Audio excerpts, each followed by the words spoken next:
اس سے اگلا ٹاپک ہمارا ہے شد کی ادائیگی اور اس کی مشق۔ شد ہم پہلے پڑھ چکے ہیں، یہ بس ریوائز ہو رہا ہے یہاں۔ شد 3 شوشے والی اس علامت کو شد کہتے ہیں کہ جس حرف پر تشدید ہوتی ہے اسے مشدد کہتے ہیں، اور جو 2 مرتبہ پڑھا جاتا ہے، ایک اپنے سے پہلے والے حرف سے ملا کر جبکہ دوسرے مرتبہ ایک اپنی حرکت کے ساتھ، لیکن درمیان میں آواز نہ توڑیں۔ اس کے پڑھنے کا طریقہ یہ ہے کہ سختی کے ساتھ ذرا رک کر کھینچیں، جیسے الف زبر با، اب با زبر با، اب، صدق، علم، کذب۔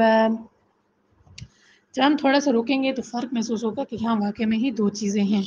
سننے والے کو پتہ چلے گا کہ یہاں 2 حروف تھے کہ جن کو ملا کر پڑھا گیا ہے۔ ایک ہے کذبہ، کذبہ میں نے پڑھا ہے، آپ لوگوں کو کیا پتہ چلے گا کہ کذبہ تھا، کذبہ تھا، کیا تھا؟ جب تک ہم اس کو صحیح طریقے سے ادا نہیں کریں گے ہمیں محسوس نہیں ہوگا، نہ ہی سننے والے کو۔ ٹھیک ہے، کیسے؟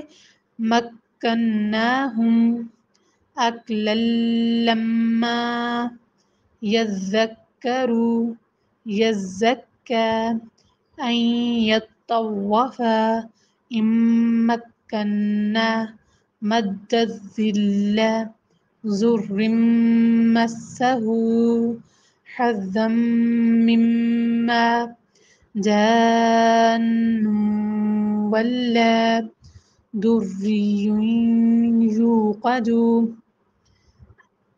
ليمسن الذين غلا للذين زينا السماء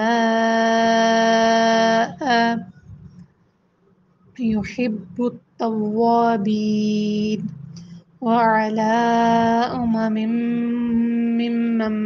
معك۔ جی خانان، آج سے ہمارا نیا ٹاپک شروع ہو رہا ہے، وہ ہے قمری اور شمسی حروف۔ قمری حروف اور شمسی حروف یہ اصل میں ایک لام الف اور لام آتی ہے کہ جسے لام التعریف کہا جاتا ہے، اور عربی میں لام التعریف بولتے ہیں، ٹھیک ہے، اور اردو میں لام تعریف بولتے ہیں، ٹھیک ہے۔ لام تعریف ہے کہ اس کے بعد جب کچھ حروف ایسے آتے ہیں کہ جن کا شمار حروف شمسیہ میں سے ہوتا ہے، اور اس الف اور لام کے بعد کچھ حروف آتے ہیں جن کا تعلق یا جو حروف قمریہ میں سے ہوتے ہیں، صحیح ہے۔ جب بھی اس لام کے بعد حروف شمسیہ میں سے کوئی حرف آئیں، ٹھیک ہے، لام کے بعد کوئی ایسا حرف آئے کہ جو حروف شمسی میں سے ہو تو یہ لام نہیں پڑھی جاتی، ٹھیک ہے، یہ جو لام ہے یہ لام نہیں پڑھی جاتی، ٹھیک۔ اور یہ جو قمری اور شمسی حروف ہیں یہ حروف صامت میں سے ہیں، وہ ایسے حروف کی جو کبھی پڑھے جاتے ہیں اور کبھی نہیں پڑھے جاتے۔ ان میں سے ایک نقطہ یہ لام التعریف ہے، یعنی لام تعریف کے بعد اگر حروف شمسیہ میں سے آ جائیں تو لام نہیں پڑھی جاتی۔ اگر لام کے بعد حروف قمریہ آ جائیں تو یہ اس لام کو جزم دے کر الف کے ساتھ پڑھا جاتا ہے، ٹھیک ہے۔ جیسے مثال کے طور پر الشمس، لام کے بعد شین آیا ہے، شین حروف شمسیہ میں سے ہے، اس وجہ سے یہ لام نہیں پڑھی جا رہی۔ حروف قمریہ میں سے جیسے ہے کہ والقمر، ٹھیک ہے، واو کو ہم نے کس سے ملایا ہے؟ لام سے ملایا ہے، یہ لام پڑھی جا رہی ہے، قاف حروف قمریہ میں سے ہے، صحیح ہے۔ اب بعض الفاظ کے شروع میں الف لام آتا ہے، جیسے الحمد، اور اس کو لام تعریف کہا جاتا ہے، یہ جو لام ہے اس کو لام تعریف کہتے ہیں۔ اگر ال کے بعد حروف شمسی آ جائیں تو لام کا ادغام ہوگا، یعنی لام نہیں پڑھا جائے گا۔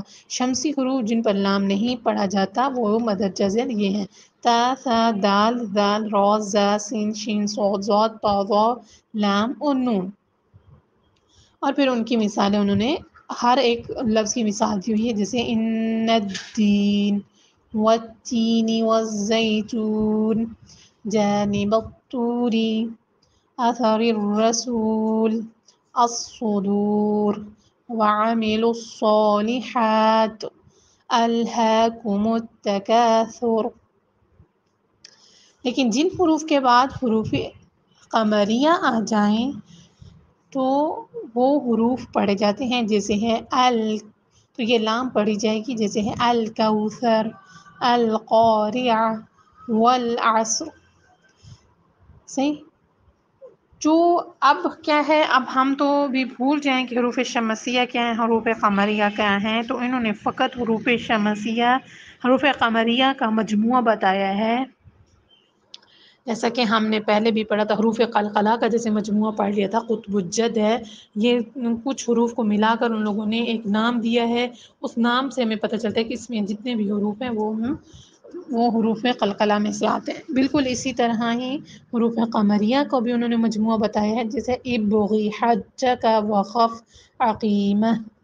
یہ جو حروف ہیں الف با غین ح جیم کاف واو خا فا عین قاف یا میم اور ہا، یہ حروف قمریہ میں سے ہیں۔ جب بھی لام کے بعد حروف قمریہ ان میں سے کوئی بھی حرف آئے گا تو لام التعریف پڑھی جائے گی۔ صحیح ہے؟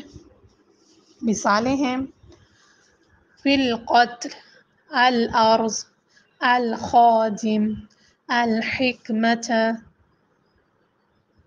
الحکمہ، فی الیم، ان العذاب، الجمیل۔ نوٹ: جس لام کے بعد حرف مشدد ہوگا وہاں لام نہیں پڑھی جائے گی۔ اب یہ لام مشدد والا حرف کوئی بھی حرف آ سکتا ہے، زیادہ تر حروف شمسیہ میں سے آتے ہیں، ان کے بعد یہ لام التعریف نہیں پڑھا جاتا۔